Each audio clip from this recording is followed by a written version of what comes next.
చిలకడ దుంపలకి కావాల్సిన పదార్థాలండి. చిలకడ దుంపలు బెల్లం పెట్టి ఉడకబెడతానండి. చిలకడ దుంపలు, బెల్లం, నెయ్యి, యాలకులండి. ఇవి చిన్న చిన్న రౌండ్గా ముక్కలు చేసేసండి. ఇవి వేసేసి బెల్లం వేసి కాస్త నీళ్ళు పోసి ఉడకబెడతానండి. చివరిని దింపేటప్పుడు యాలకి పొడి, నెయ్యి వేస్తానండి. ఇది చిలకడ దుంపలు. ఇవి గులాబ్ జామున్లా ఉంటాయండి. ఇదిగోండి ఇలాగా.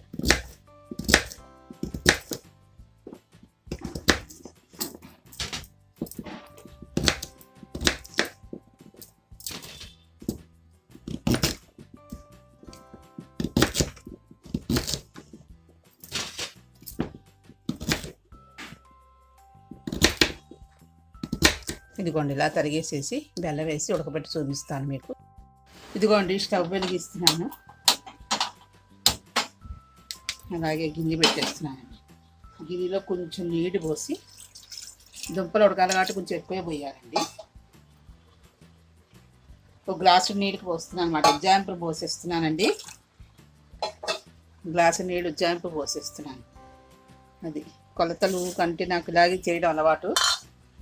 ఇదిగోండి బెల్లం వేసాను. ఇంకో దుంపలు వేసేస్తున్నానండి.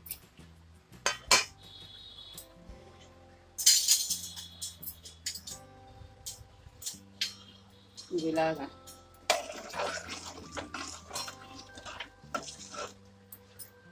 అది వేసాను. కాసేపటికి ఒక 10 నిమిషాలకి ఉడుకుతాయండి. ఉడికాక మళ్ళీ అదిగోనండి అయిపోయింది.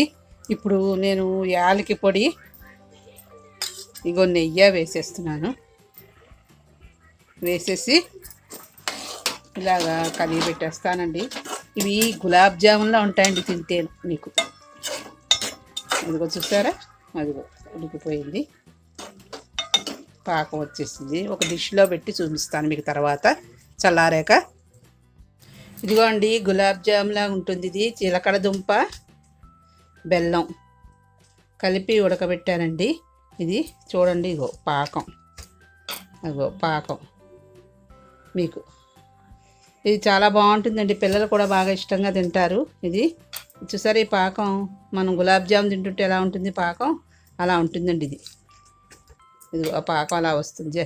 బెల్లము, చిలకడ దుంపలు, యాలకి పొడి, నెయ్యానండి ఇది వేసినవి. బాగుంటుందండి. మనం మధ్యాహ్నం పూట తిన్నా, సాయంత్రం తిన్నా, మనం చపాతీ చేసుకున్నాం అనుకో, తీపి ఇష్టం ఉన్నవాళ్ళు తినచ్చు, దోశల్లో తినచ్చు. అది బాగుంటుందండి చాలా.